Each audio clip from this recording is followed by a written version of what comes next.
Assalamu alaykum kichik do'stlar, yaxshimisizlar? Bugun sizlarga yana hikoya cho'chak aytish vaqtimiz yetib keldi. Bugun sizlarga aytib beradigan cho'chakning ismi Zirak qizchaq. Burun bir sahlik kishi o'tgan bo'lib, uning Hadiya ismli bir qizi bor ekan. Bu kishi qizini intayin yaxshi ko'rdi ekan. Shunglashqa uni kichigidan boshlab adab axloqliq, bilimli qilib tarbiyalab chiqishni to'liq orzu qildi ekan. Qizi maktab yoshiga yetganda dadasi tuyuqsiz kasal bo'lib, vafot bo'lib, ayol bilan qizni yalnız tashlab ketib qopti. Ailening to'rigi bo'lgan erdan ayrilgan ana qizining bo'yin qisib qolmasligi uchun o'zi ishlab pul tepishga majbur bo'ldi. Ana bir ailening yukini o'zi yalnız ko'tarishga majbur bo'lgan bo'lsa-mu, lekin qizini erining orzusi bo'yicha adab axloqliq bilimli qilib tarbiyalab chiqishni unutmabdi. U doim qiziga rostchil, iffetlik bo'lish, boshqalarni hurmatlash qatorliq axloqlardan ta'lim berdi ekan va dadasining isil ishizlarini uningga so'zlab berdi ekan.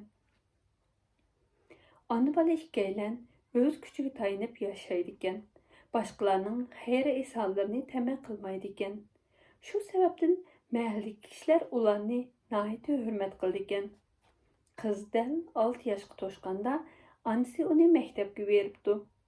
Har kuni saharda qizchaq maktab menish oldida anasi uningga adab axloqli bo'ling, boshqalarni hurmat qiling deb taplab turdi ekan. Hadiya bara-bara axloqliq, qoidalik cho'ng bo'libdi. U savodoshlarga azor bermay, yaxshi muomala qildi ekan. Uyga qaytganda cho'ng yo'ldan qalaymaqon kesib o'tmaydi ekan. Yo'lda tosh, aynak parchalariga o'xshash narsalarni ko'rsa, darhol uni elib yetadi ekan. Shahar hokimining uyi Hadiya maktabga boradigan yo'l bo'yiga joylashgan bo'lib, hokim har qatim Hadiyani ko'rganda uning axloqligidan hayron qoldi ekan. U ko'ngilda bu qizchuqum birər əməldarının yoki boyning qizi bo'lishi kerak deb o'ylab, uning o'zidan so'rab baxmoqchi bo'lib va u qizni maktabdan uyga qaytib ketayotganda uning qishig'i berib, "Ey fazilatli qizchaq, siz kimning bolasi?" deb so'rabdi. Hadiya yig'lab turib, "Men bir yetim qiz, dadamning kim ekanligini bilmayman. Başqalarının aytishicha, dadam bilimlik, yaxshi kishi ekan" deb javob beribdi. Hokim qizchaqqa ish chaqirtib, "Siz kim bilan birga tursiz?" deb so'rabdi. Hadiya, "Opam bilan birga turman" deb javob beribdi. Hokim, "Sizlar qanday tirikchilik qilyapsizlar?" deb so'rabdi. Hadiya temkin qiyofatda, "Anam mashinchilik qildi. Men maktabdan qaytganda uningga yordamlashman" debdi. Hokim Hadiyaning so'zlaridan ta'sirlanib, uningga texmo amroq bo'lib qopdi. U yanchuqidan bir oltin tangini chiqarib Hadiyaga tanlab, "Qizim, bu tangini ana bola ikkinglar xarajat qilinglar" debdi. Hadiya orqasiga dajibdi, chunki u azaldan boshqalardan bir narsa elib baxmagan ekan.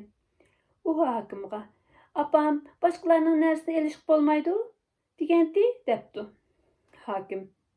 Hokim bo'lgan kishi hamma fuqarolarning otasi o'rnida. Siz apangizga buni hokim berdi desangiz u qabul qildi debdi.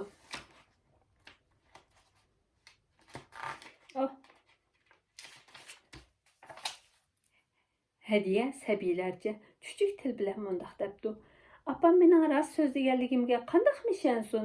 Chunki hokimlar boshqalarga bir narsa bersa cho'qim ko'p berdi. Shunlashqa men apamning meni yolg'on aytding deb xafa bo'lishdan ansirayman" debdi. Hokim qizchaqning javobidan hayron bo'lib, ondan u qizning uyining nerda ekanligini so'rab olib, uning uyiga ziyoratga beribdi. U qizchaqning opasiga, "Sizning qizingiz haqiqatan faxrlanishga arziydigan zirak bola bo'libdi. Uni bundan keyin texmi yaxshi tarbiyalang" debdi va qizchaqning oilasiga har oyda turmush yordam puli berish qaroriga kelibdi. Shuningdan boshlab ana bola ikkalan xotirjam turmush kechirishga boshlabdi. Lekin Hediye'nin anısı maşinçilikni taşlamaptı. Kızıma daim apsaq yardımlaşırken. Çünkü emgek insan üçün şərəflikdə. Bugünkü çöçəyə yetiş vaxtınız müşahidə yaxlaşdı. Yan bir qətim görüşəcək. Həmənla aman bulunlar. Xoş.